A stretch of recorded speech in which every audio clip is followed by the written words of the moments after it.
On. And we are recording with the one and the only Mr. Howard Bloom, who I just confided in the glories of not drinking and eating sugar for the last month. And he knows all too well how great it is. And despite the little demon saying, "You've done 10 podcasts this week, you've gone to the gym every day, go get some beer." I'm spraying the holy water on it. Right. The power of Christ compels you. I'm kicking it back.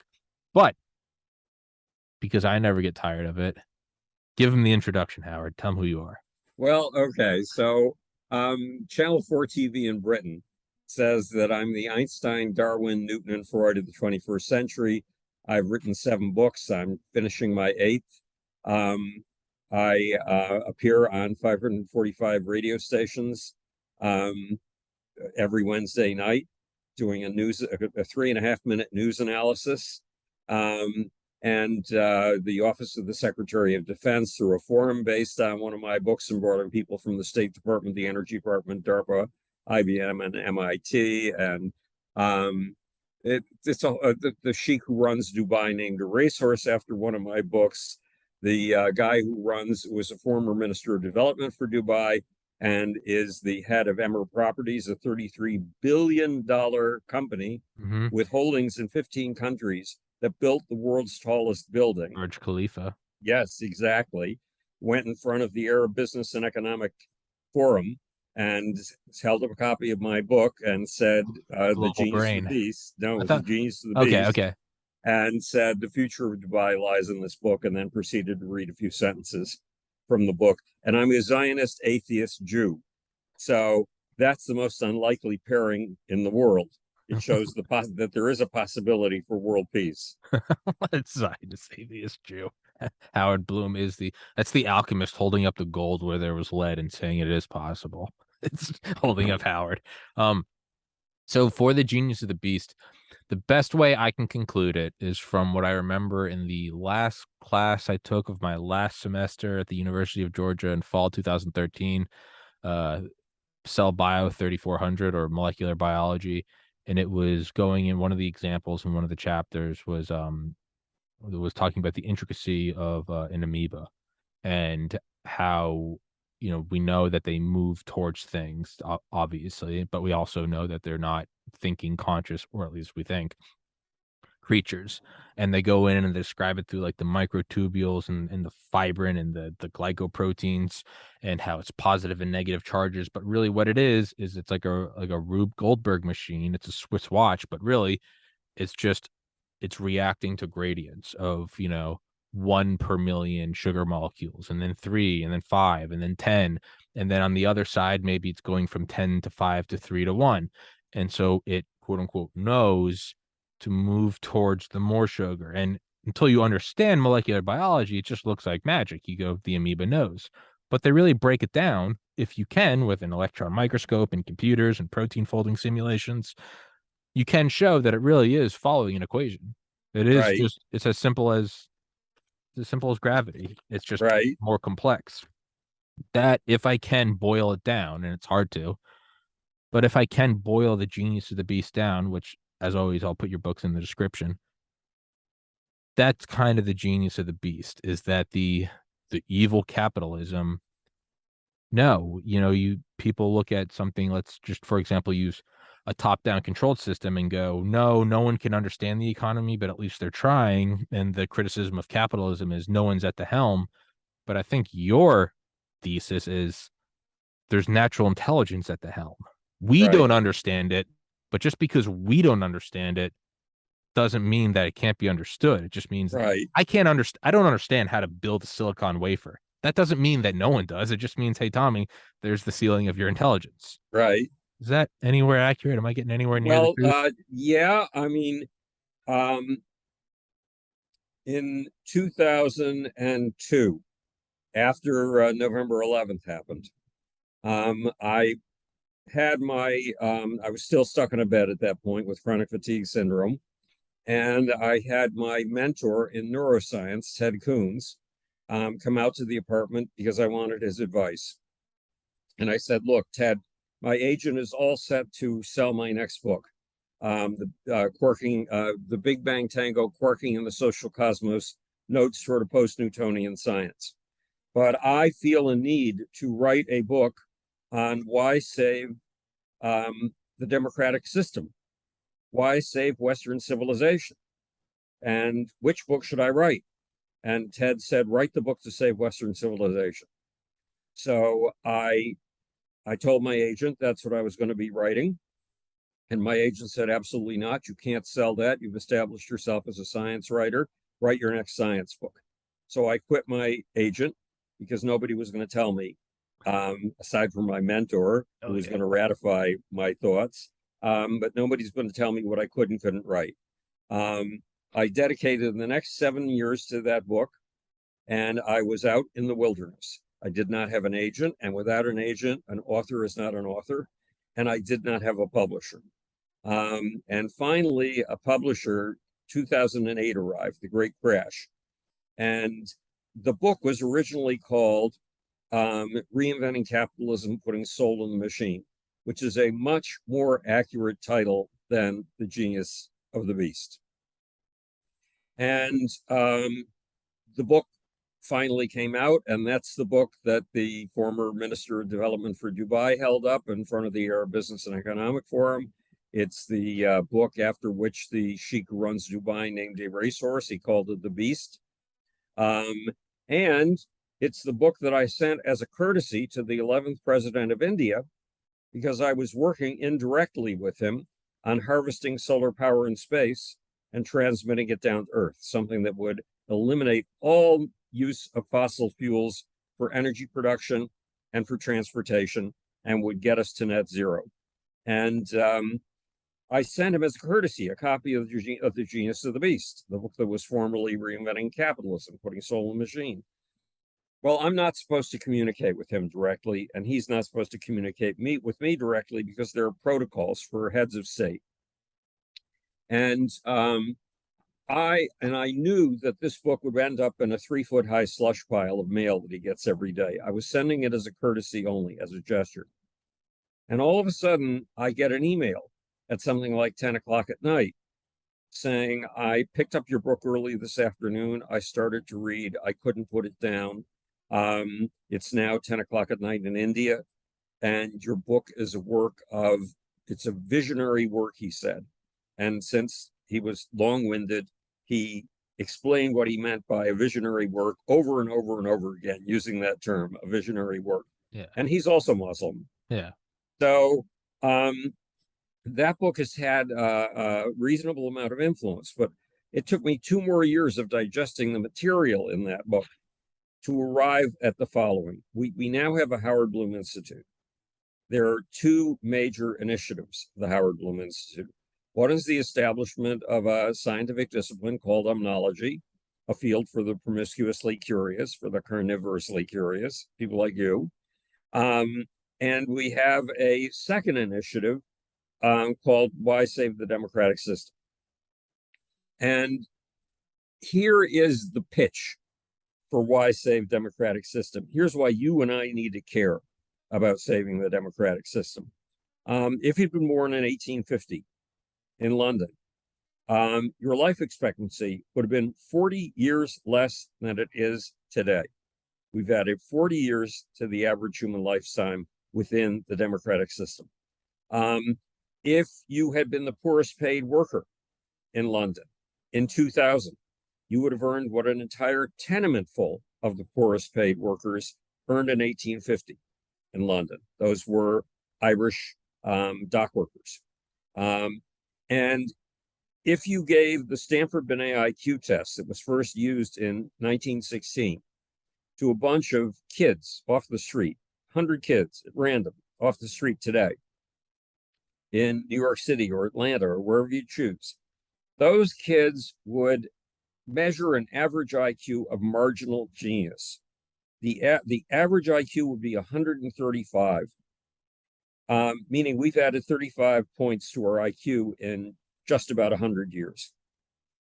Most important, if you had been born in one of those lovely indigenous cultures that lives in harmony with nature and at peace with its fellow man, or if you had been born in 1650 anywhere in the Western world. Your odds of dying a violent death at the hands of a fellow human being would have been 10 times what they are today.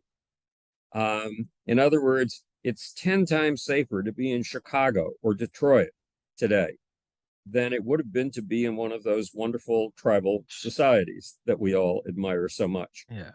The bottom line is that if our great great grandparents could add 40 years to our average lifespan, life expectancy, then we owe at least another 40 years to our great great grandkids. If our great great grandparents could increase the minimum wage by a factor of 7, surely we owe a minimum wage of $70 to our great great grandkids. If our great great grandparents could increase our IQ by 35 points, surely we owe another 35 points at least to our great great grandkids. And if our great great grandparents could increase the peace in the world by a factor of 10, we owe at least another factor of 10 to our great great grandkids. All of this is a product of the Western system, of the democratic system. And what is the democratic system?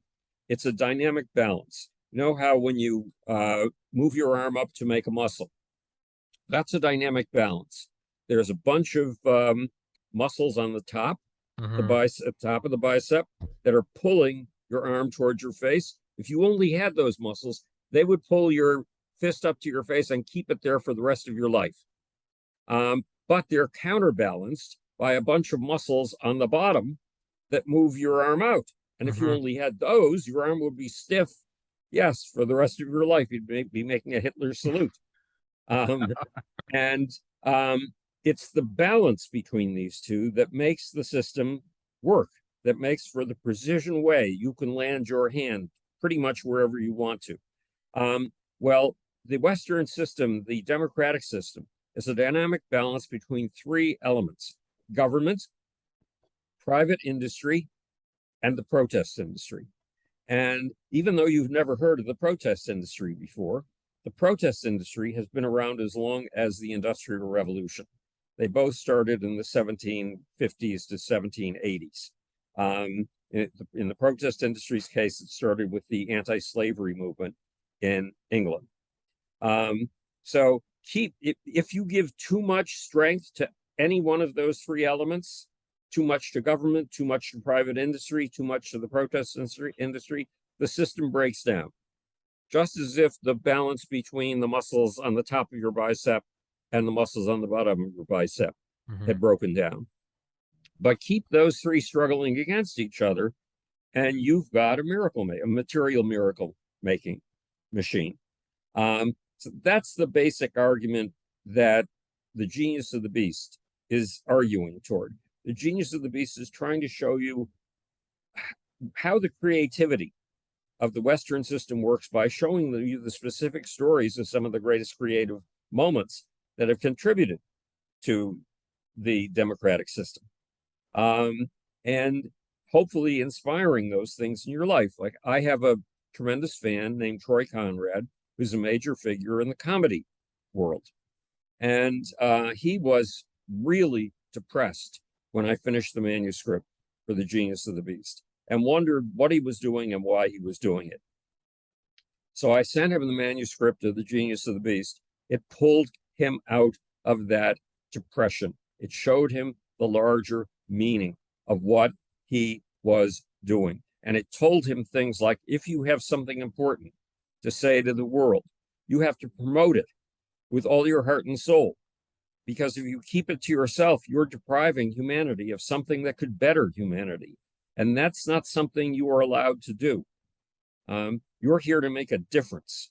And all of a sudden, his self-consciousness about promoting his own work disappeared momentarily, and he got his mojo back. So that's one of the things that the book is designed to do. What impact did it have on you? Well, I was gonna say about the first episode we did, right? And it was how you accidentally started the 60s. I was gonna preface it by saying what year were you born? 1943. 1943. So you're 80 years old this year. 79 years old. I'll Okay. be 80 Okay. in June. So I remember the first time I read that, it was right when I moved into this apartment, and it's led to all of your books having this kind of effect on me. Um, especially, Global Brain, The Lucifer Principle, Genius of the Beast. Kind of like a canary in the Yeah, coal mine, right? You don't know that the coal mine is safe to all depths. But right. but you're almost half a century older than me. I'm 32. When I first read your book, going through it and you having this discovery about how, I think you talked about being the eagle, like you don't want to just be focused in on one thing. You want to see the whole landscape and, Right. technology. There is something about it. You're not ADD. You're not just jumping from thing to thing. There is a beauty, a higher structure to looking at everything, all sorts of things. And that sounds great, and it sounds like something I'd say, but it's also like, I don't know if that's just my own romantic kind of wistful daydreams. But then I look at you, and you've succeeded wildly, and you're 50 years ahead of me. So really the impact your writing has had on me, and it you until something bad happens, I'm just assuming it's going to continue to work, is I know my madness doesn't mean it's not madness. Just because I identify with you doesn't mean that we're both not mad. We could just be our two mad people. No, I'm radically insane. I was We actually diagnosed when I was 20 years old, 19 years old, as being borderline psychotic. But the guy so who did the diagnosis, I hate to cut you off, but no, you're so we'll good. go back to your sentence. You're You good. know, when I dropped out of Reed College, in order to pursue Zen Buddhist Satori and to find the beatniks, my parents were horrified. Mm-hmm. And they flew up from a vacation in Florida, Portland, Oregon, to see if I was okay. I certainly didn't look okay to them. I had this wild curly hair, and then men wore their hair 2 inches short. And I was barefoot and had been barefoot for 7 months at that point. So they sent me for 3 days of testing to the leading psychiatric facility, a 3-story building in Portland. And they put me through 3 days of testing. And at the end, I went in to have a meeting with the director. And he said, on all our tests, you measure marginally psychotic, but I'm going to let you go because I wish I were you. You are on the track of something that I wish I had the freedom Hell yeah. to pursue. Hell So, yeah. yes, we're all mad. I mean, I had this hair in college. Uh, I had my own stock portfolio. I had been saving. I had a 4.0. I told you I was getting into medical school. I was as clean cut as you could get. And then right after I graduated, my first psychedelic experience mixed with my brother's suicide turned into me long hair. Yeah, same. Put on a bunch of weight. I'm not going to be a doctor anywhere anymore. My conservative Irish Catholic parents were horrified, and I also ended up at a therapist who also said, you're exhibiting some signs of bipolar and I think psychosis. But she also said, but you're all there. She's like, there's something. I don't know if she went as far to say she wishes she had it. I think she's doing pretty good. But in the same way, so we could just be two psychotic people confirming our own psychosis. The point is I do look at you, all your writings in amalgamation have given me, you're the canary and it hasn't killed you yet. And so I look at it as like, that's good enough for me. You're you're Right, you're 48 years ahead of me, 47 years. You're 79. That's good enough for me. I right, know that, it's like when they say aspirin might kill you if you take it every day for a century. Well, I'm like, well, I'll take it. right. It works for a headache. That is I mean, if we're talking just big picture goal or big picture image, that's what your writings have had on me, is that you're 50 years ahead of me, and the same things that you exhibited that early on were inspiring to me, and then I had to start questioning myself as other people would look at me and be like, you're crazy, as I ended up at doctors. But now as I really feel like I'm hitting a groove with my podcast. I feel like the glove fits more than anything else in my life. That is the overall effect your writings have had on me, and I'm not limiting it to Genius of the Beast. It's all of the books we've talked about, because there is a common thread in all of them, which other people might call psychosis. I call it genius. That's the effect it's had on What me. do you see as the common thread? Well, the common thread is the completely zoomed out. right? It's so the common thread is how I'll make an analogy where I'll be interviewing a doctor or an astronaut, and I will come up with an analogy as absurd and as uncalled for as like I'll be talking to someone that's far beyond like a military general, and I'll be like, you know what, when you're on your first date and you really have to fart, but you want to fart in front of her, and they'll look at me like, the hell did you just say? And then I'll walk on to explain something about how it perfectly applies to their thesis, Right? and it will click. Now, if you just zoom in and look at that one clip, you'd say, here is a clip of a man undergoing psychosis. He's interviewing an astronaut and he's talking about farting. But if you watch the whole episode or watch the whole library of episodes, you do see, or I don't know, maybe you still see me as mad, but you see something unique. Like you said, the omnology, or the doctor said, you are psychotic, and I wish I was too. I can't put a finger on it, but for the same reason I know that this podcast is mine and it is me and is my own fingerprint. I mean, aside from your writing style, you have a very fluid writing style. You have a lot of alliteration and I love it. There is the sort of much like your hair, it's a scatterbrained thing, but as you get through the whole thing, you start to see where it comes from, right? It's the God problem. It starts as, well, you know, you and someone else are sitting at a coffee table before time and space exist. And you're going on about what if this happened? What if that happened? And then all of a sudden a quark appears. And it's as absurd as saying, I'm going to roll 2 dice. What number do I get? And then you say, you're not going to get a number. You're going to get a ham sandwich. And you say, what the fuck are you talking about? And then sure enough, a ham sandwich appears. There's a very unorthodox, untraditional way in which you get your ideas across. That's what I would say is the common theme.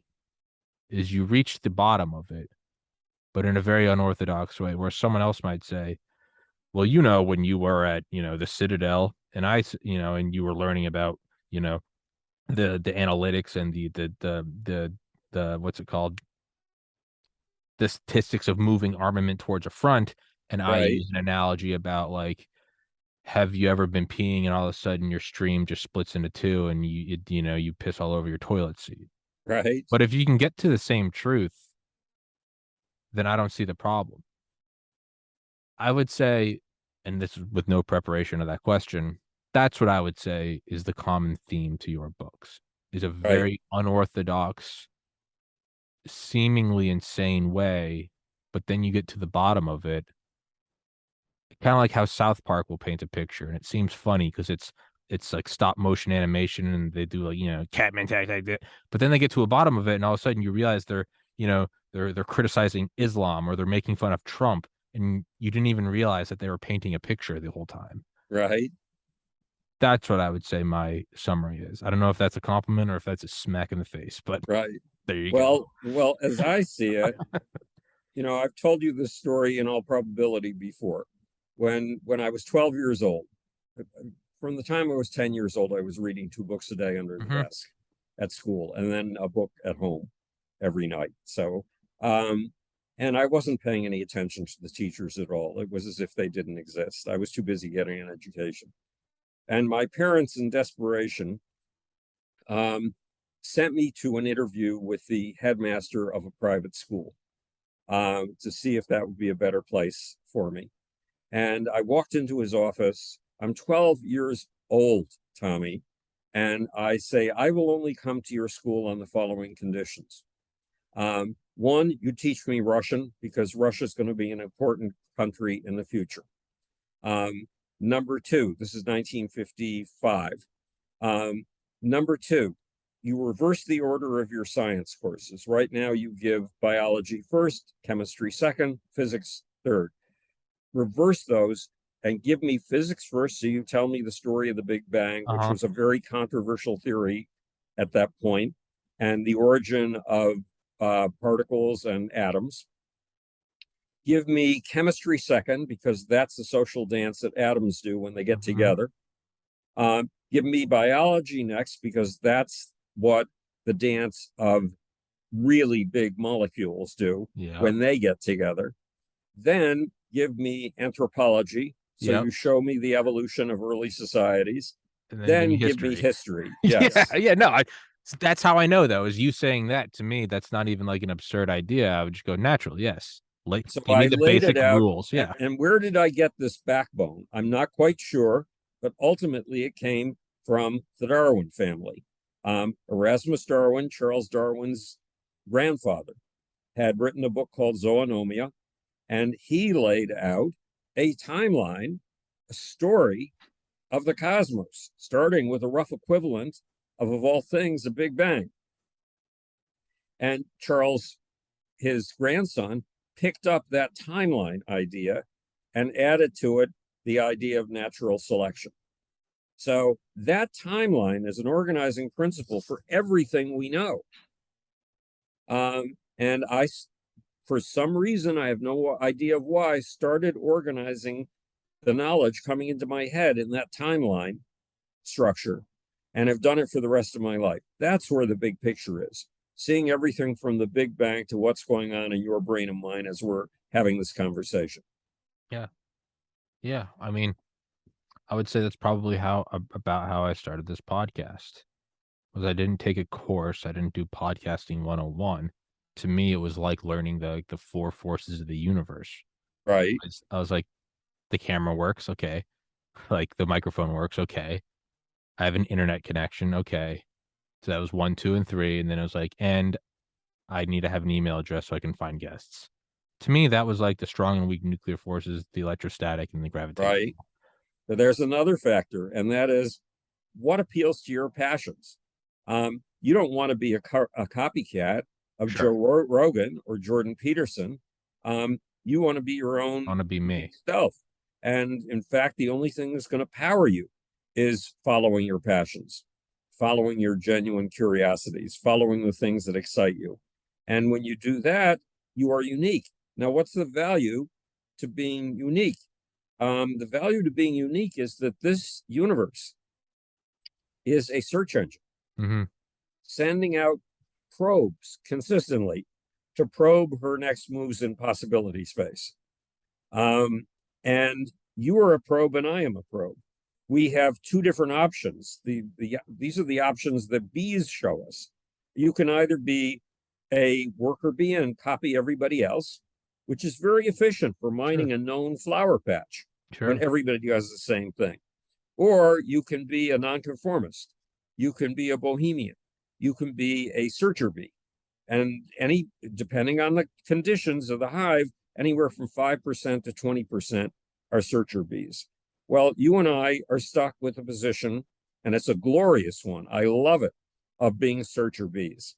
But in order to do that, we have to develop our own what Mark Gaffney, a writer who I do a project with, and have been doing it for 5 years, what he calls unique self. You have to find your unique self, your center of passions, and then proceed from there. That's how you're going to make your greatest contribution to your fellow human beings and your greatest contribution to the search engine of the cosmos. Yeah. It's it's the differences in being pre-med versus doing the podcast. Pre-med was difficult, but I always compare it to like climbing Mount Everest as someone that's never climbed anything. So I'll still use that analogy. It's difficult, but it's been done before.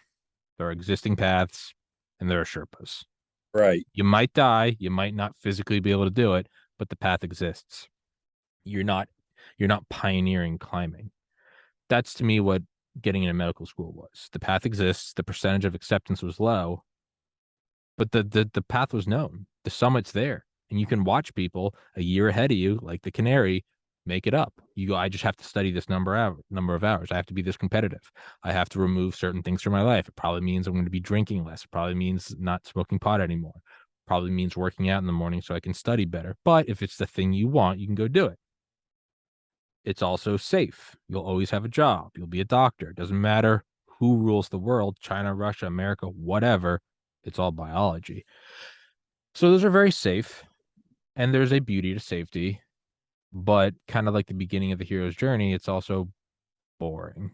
And you can only meditate so many times, or you can only take some LSD so many times before all of a sudden you start to go, Am I really living out this one little ride on this one little planet in the middle of nowhere, being safe? And that's what leads to going out and becoming the bee that goes and discovers new patches. But then, so when you go and pioneer this whole thing, right? The gotta have the camera, gotta have the microphone, gotta have this, gotta have that. Early on, I'd interview someone, and I think very early on, like the first 10 episodes, I think I interviewed like three ex-military guys. One guy operated a radar on a ship, another guy operated a surveillance drone, and someone else did something else. And very early on, people were like, well, you should start to maybe focus in on, you interview military people.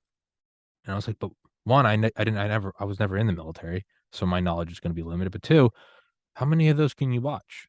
How many of those can you watch? How many of those can you actively do? Well, maybe you should do real crime. I've interviewed investigators, murder investigators, but how many of those can you do? And then you get to, well, maybe do them very well, make them better than anyone else. Well, ultimately, just like you can know how to get into medical school, but the only thing you can be jacked up and ready to go, in the first week of the semester. But what about 3 months in? What's still driving you forward? And it's you truly want to do it. It's not just an idea. It's we all diet on the first day of the year. But what are you doing 60 days in? What's going to keep driving you? So what's really going to push you forward? It was, well, I want to interview all these people. Okay, well then how are you different than just somebody that makes a playlist with a bunch of different podcasts? You can just take different podcasts and put them together on a playlist. What is going to make you competitive with them? And it's what you said. Ultimately, it comes down to I have to offer something that no one else is offering. And what is that? Well, I have no idea. But you just make it your fingerprint. You make it Right. your genomic impact. And that is the fifth thing is you have everything that works, but then it's also can you just go into it and provide something that no one else provides? And kind of full circle, it's back to the common thread in your writing. You get to the bottom of things in a very unique and unorthodox way. I think I approach interviews in the same way. And so at least I know I'm offering something that isn't there. Whether or not people like it and whether or not it succeeds to be continued. Well, I find interviews with you to be unique and amazing. Thank you. Thank you. That means the world to me. That genuinely means the world to me. That's the only it's the I don't have a monopoly on cameras and microphones. I have to offer something that no one else does. And I don't think you can even make it up. I think it's just you. I think you just throw it at the wall and so far it's working. I don't really know how we got on this topic, Howard. Well, at one point we were talking about the common thread in my The order books. of classes, physics, chemistry, biology. Yeah, Yeah. and I was trying to explain that there's a timeline underlying everything. Yeah. And everything's a little piece of a big story. Yeah. And the trick is to see how they piece into the big story, and then to look at really big mysteries, like how does a godless cosmos create? The Yeah. subtitle of the God problem. How in the world does a cosmos that's nothing but a spreading sheet of space, time, and speed immediately after the Big Bang? First of all, how the fuck Where'd it does a come sheet from? of space, time, and speed come into existence with an absolutely whomping, thumping energy from what we think is nothing? And then, how in the world does space, time, and speed precipitate like raindrops in a storm cloud into things? Mm. Things are so unlike space, time, and speed that it's ridiculous. And the idea that space, time, and speed would ever precipitate. Why? Why would it precipitate? How in the world do you take a sheet of space, time, and speed and get it to twist up as if you were making knots in your bed sheet Yeah. into objects, material things? That's crazy. There is no material essence, or there's no material thingness in space, time, and speed. Or is there? How the hell does it happen? And so I've been asking that question through every step of the universe and trying to understand the creative principle that I should read you something Okay. that is under all of this stuff. Okay, so I've been toying with this for my next book, The Case of the Sexual Cosmos. Everything you know about nature is wrong. And this is what I've got so far, and it's not at all satisfactory, but it's a step. It says it's time to replace the second law of thermodynamics with the first law of flamboyance. The second law of thermodynamics says that entropy is always on the increase, that all things tend toward chaos, that this cosmos is constantly falling apart. But the first law of flamboyance says that all things tend to astonishments, all things tend to invent, all things tend to flaunt, flash, and what is this word? And well, it should be flash, flaunt, and innovate. All things tend to, and here's the cheeky part, all things tend to bloom. And you're a part of that as you go out there into the wilderness of your own identity, searching for its elements, searching to understand yourself and to actualize yourself somehow in the real world. It's certainly what I do. It's what's happened in what you've described as my impact on you. My life shows that you can be a total weirdo and escape the boundaries of pre-described disciplines and go searching across the face of knowledge, picking up the threads that appeal to your unique personality, your unique motivational system, and putting those threads together as best you can, which sometimes only takes you 2 months and sometimes takes you 20 or 30 years. Yeah. But one way or the other, in putting those threads together, you are adding to the quilt of human culture. You're adding to the quilt of human knowledge.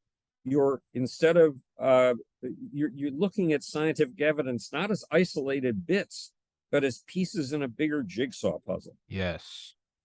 That's one thing that always got me about like genetics or physics. You'd always start if it was, physics 1 or genetics 1, you'd have a limited amount of stuff. They'd give you artificially compartmentalized things. They'd be like, this is gravity, this is friction, this is, airflow, this is Bernoulli's principle. And they kind of, in knowingly, they would just kind of cut it off at certain parts. And Right. then if you wanted to maybe go into, let's say you wanted to become an Air Force or an aerospace engineer, you probably go down that rabbit hole. And what you could do is you could go find the books that like, aerospace engineers were looking at, things I didn't have to take. I just had to take physics 1 and 2. But you can all of a sudden you'd see like, well, it's not as even as that. So you have friction, which also kind of dovetails into, Bernoulli's principle. And then you also have this weird elastic static, and you start to look at it and you go, wait. It's like how what is it? The coastal paradox. If they say, Right. how long is the coast? The one under fractals. Keep zooming in, and like the coast of Britain is actually 100 quintillion miles, right? Because Right. every atom is a coast. That's one thing that kind of started to astonish me is you'd look in organic chemistry and you'd be like, well, this plus this equals this. And if you ever just took a glance, because that's what I did as a normal kid, if you just took a glance at like the more advanced books, you'd see like, well, it's not always 100%. Sometimes you do get a spontaneous aldehyde and be like, well, what the fuck? What do you mean?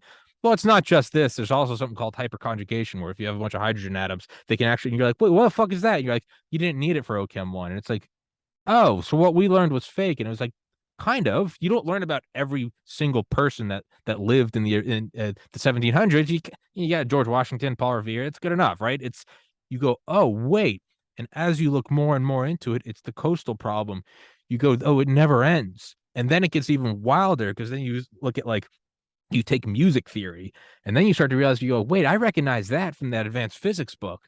And then you start to see there's like a similar dance of frequency from like the air coming off of a fighter jet as well as Jimi Hendrix. And then you're like, what is even real anymore? And as it all starts to bleed together, and then you go, oh, it's not that it's confusing and that and that they all have weird kind of loose frayed ends. You zoom all the way out and you go, oh, there is no coast. Right. It just is. And you can look forever, or you can zoom all the way out and you can go, oh, it's just one Earth. Or you can zoom all the way in and spend your life studying dandelions. Right. But it's all there. And when you come to peace with that, yeah, all of a sudden opnology doesn't feel so weird. Oh, you're someone that can't pay attention. Pay attention to what? There is nothing. What do astronauts say? I've interviewed Charlie Duke, who's walked on the moon. What does he say? You look back at Earth, and the first thing he goes, you go, oh my God, there's no borders. It's just right. It's something we've superimposed. And Well, that is there's a fundamental curse underlying modern science. And I don't know if we've discussed it in previous episodes. It comes from Aristotle. And about 2,350 years ago, Aristotle put together a 2-page program for science. And he said, you're not allowed to use metaphors in science. You have to use similes. Well, Aristotle, what the hell is the difference? That's insubstantial. But what he really said that mattered was if you take something, anything, and you break it down to its smallest components, and you understand the laws of those smallest components, you understand everything. Well, so we've been doing Aristotelian science, what's called reductionist science, ever since, without knowing that we're following through on Aristotle's program. Out of any 1,000 scientists you pick, you'll be lucky to find one who knows that Aristotle's behind all of this. And it's turned out that the assumption that Aristotle made, or the claim that he made, is that that when you understand the elements, the particles, the laws of those elements, the laws of those particles, you understand everything you need to know. Yeah. And the problem has proven to be, as Barbara Ehrenreich put it in her introduction to the God problem, in science, we're curious about how a hummingbird flies. What's the first thing we do to discover how the hummingbird flies? We kill the hummingbird. We've just killed the very phenomena that we allege that we were curious about, the ability to fly.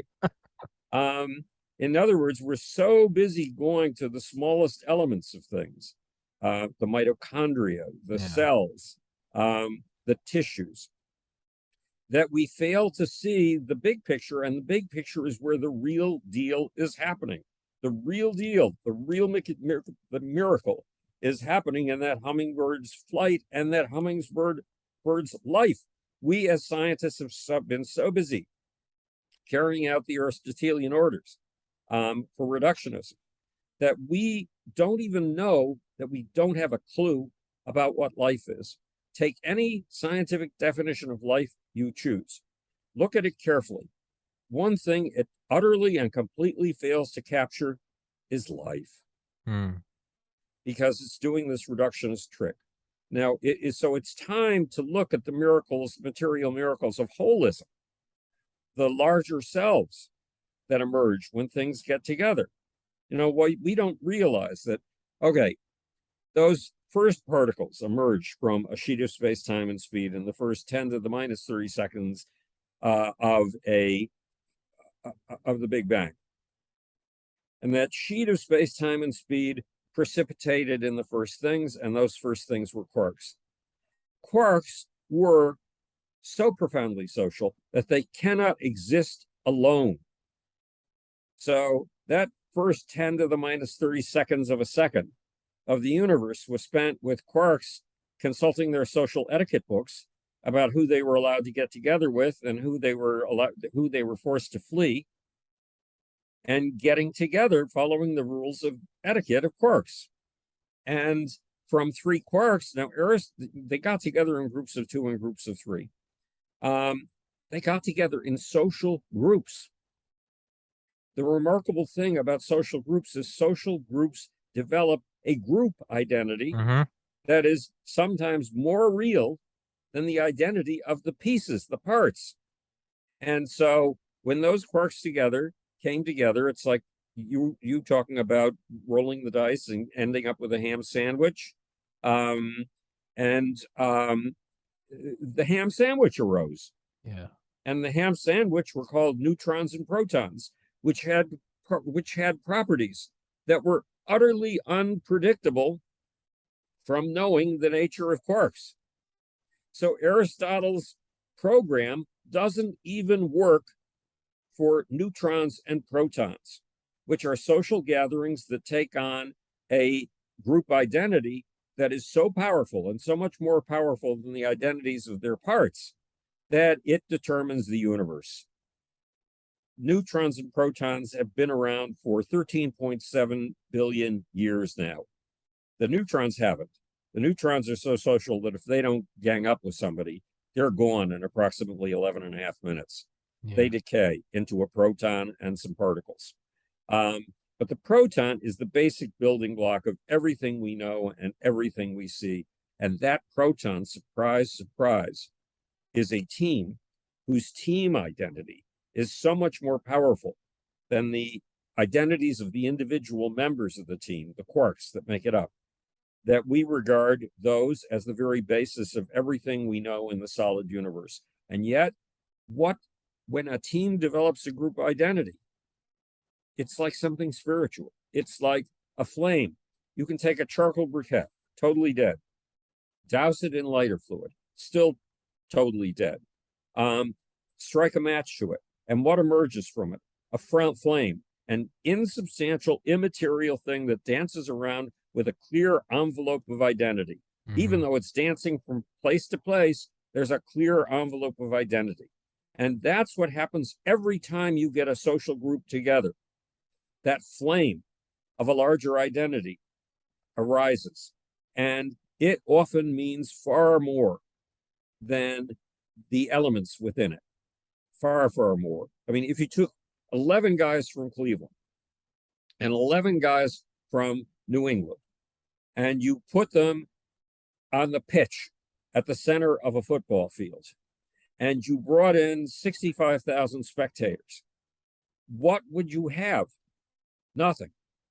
Because these guys are not yet organized in teams. And it's the team identities and the identity of football and the identity of the NFL, all of these group properties that are insubstantial, but survive over the course of time.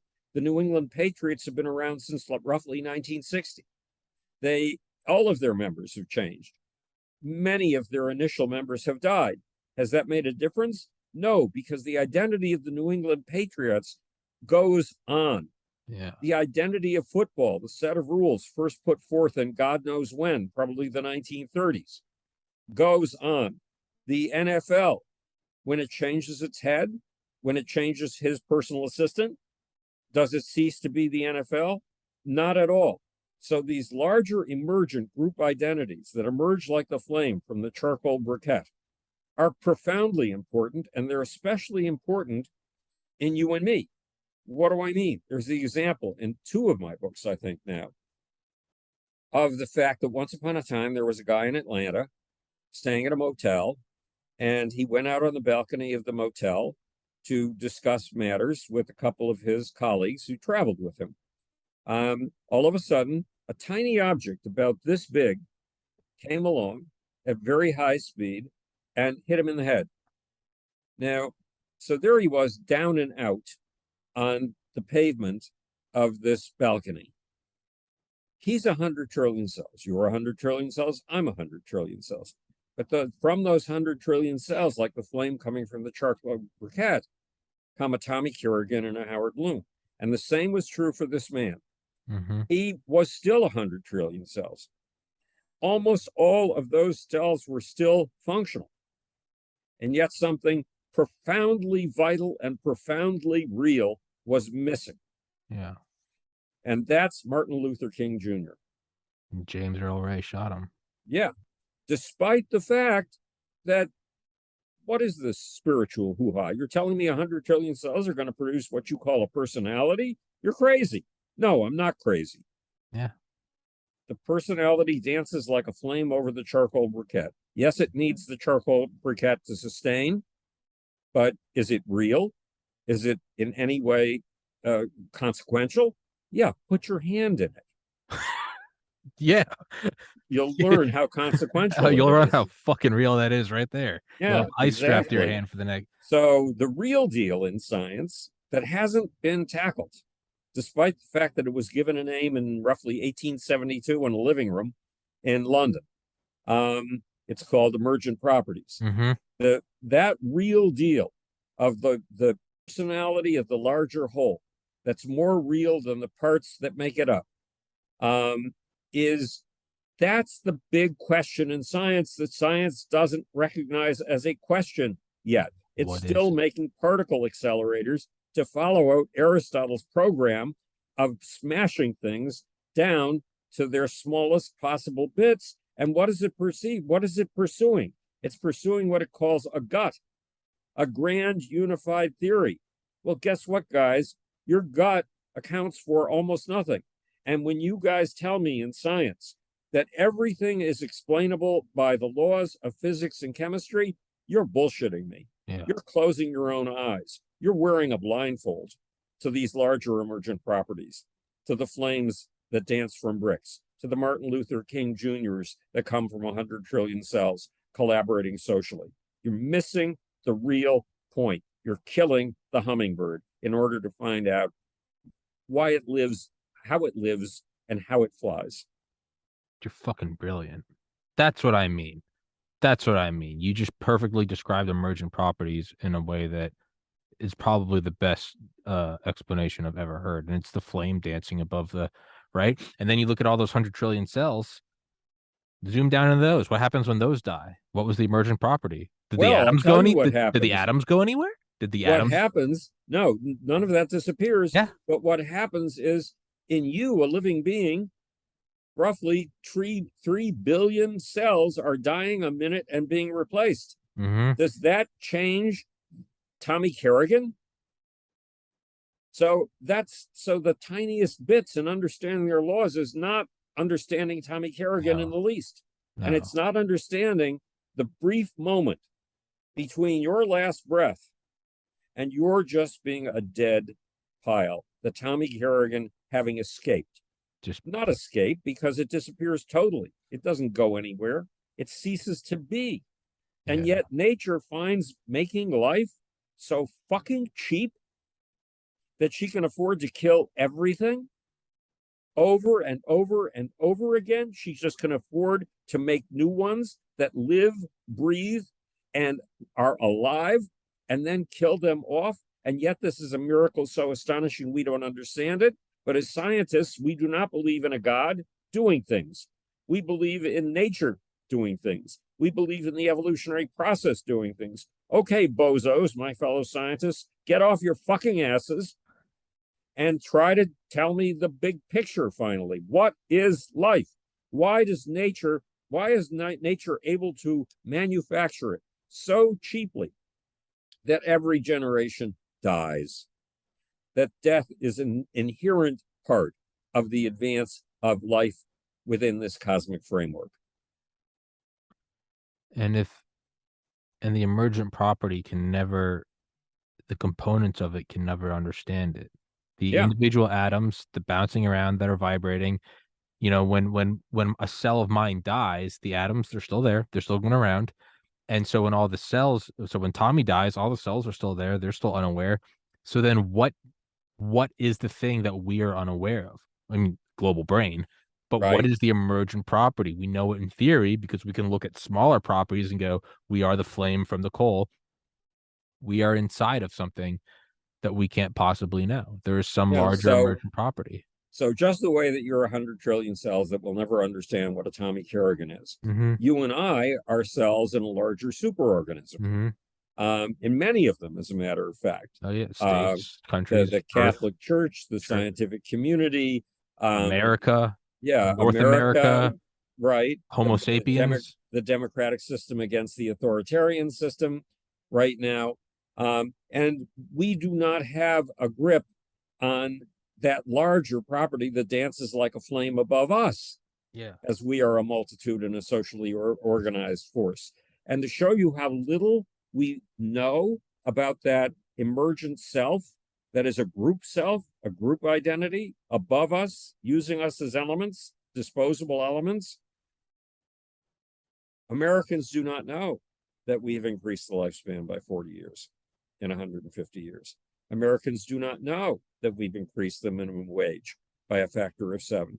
Americans do not know that we've increased the average IQ by 35 points. And Americans do not know that we've increased the peace in the world by a factor of 10. These are our most astonishing deeds. And yet we don't even know that we've done them. What does that tell you about how much we contributed? About how we managed to figure these things out? No, we haven't figured these things out. We don't even know we've done them. And so we have no idea of what the mechanism is that did them, aside from those 3 elements in a dynamic counterbalance: government, private industry, and the protest industry. So then your logical conclusion would be just keep it running, because the people 100 years ago probably didn't know that they were about to add those things. Anti-capitalists want to destroy one of the three key components of the Western system, and the one that produces the greatest number of innovations and the greatest number of choices, so you and I can feel we have control over our lives, which is something that has a major impact on our hormonal system. It helps keep us vigorously alive, that sense of control that comes from choosing between Colgate and Pepsodent toothpaste. All these things we think are silly choices. No, those choices are keeping us alive. They give us a freedom. They give us a feeling of freedom and liberty. And the feeling of freedom of liberty transforms us physiologically. It makes us healthy and gives us confidence and makes us, again, we are all feelers in the search engine of the cosmos. It makes us more effective feelers in that search engine of the cosmos. These personal choices between things that look silly to us. So if we can't figure out what the flame is and put it on a piece of paper, the next best thing we can do is go, this system produces massive increases in wealth, health, and lack of, or, and reduces pain. The next best thing, if the computer is just making beautiful images and you don't know how, the next best thing you can do is go, just don't unplug it. Right. So we need to maintain power supply. Yeah. The capitalist system. We need to maintain government, which a lot of Trump cultists want to destroy. And we need to maintain the protest industry, which a lot of Trump cultists want to destroy as well. If we kill one of those things, we're killing ourselves. We are killing our children. We are killing our grandchildren. We may not have grandchildren. So first, respect it and keep its key elements together. And second, understand it. Yeah. All of these points: increasing the lifespan, septupling the minimum wage. These are things that as scientists, it's our obligation to understand so that we can enhance them. The way we enhance the powers of an auto worker at GM, who has all kinds of robots working with him, placing a panel in place that he only fits the last second of. And even while he's fitting it, it's being held by the robot for him. That's human enhancement. And we have enhanced humans tremendously in ways we do not understand. And presumably, if we understood them, we could do it even better. Even better. That is, if I have to work my ass off, and there's a lot of uncertainty, but I mean, there's also a lot of things I was born into. I didn't have to discover how to synthesize cheap sound panels. I didn't, Steve Jobs did the heavy work. I didn't have to invent Apple or a microphone. I don't know how it works. I mean, I'm wearing slippers right now. I don't know how to put this thing together. I couldn't put it together in 100 years. I could maybe figure it out in 100 years. I'm cutting myself short, but couldn't figure out a computer. So at the very least, if I can go, something beautiful can come. And then the flame is the conversations that come from this. You're not going to find this conversation in a microphone, camera, slippers, and water and sound panels. But if you provide them, you can dance them together, and it can be something beautiful. It can be therapeutic. It can be enlightening. It can be funny. It can be sad. It can pass along wisdom. At the very least, if you enjoy what this is, that I don't have to be in a textile mill and have my arm chopped off by some fucking cotton weaver thing in 1800s England. Right. Then you owe that to your grandkids. Yes. Just like those people in the textile industry are probably going, you know what? At least we're not hauling limestone up the slopes of the Great Pyramids. Right. You got a point. They had streets with horses and cotton clothes. That's not a step up. We owe it to our grandkids to look back at this and go, you know what? At least I don't have to do a fucking podcast. Right. And I don't know what that is, because I'm like, I love the podcast. But the big deal is, once we give them a whole bunch of things they can take for granted, the way you and I are taking our microphones, our Uh-huh. laptops, and our webcams for granted. Who knows what the nature What's is of the flame that will come what flickering what from that charcoal briquette?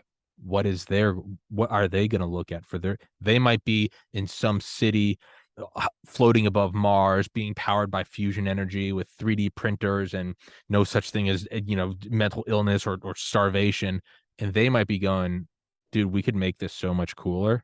You and I are going, what are you talking about? Just like the textile worker would look at this place. I have electricity, I have bottled water, light Right, speed connection. They're looking at this going, this is a spaceship. And I'm going, it's cool.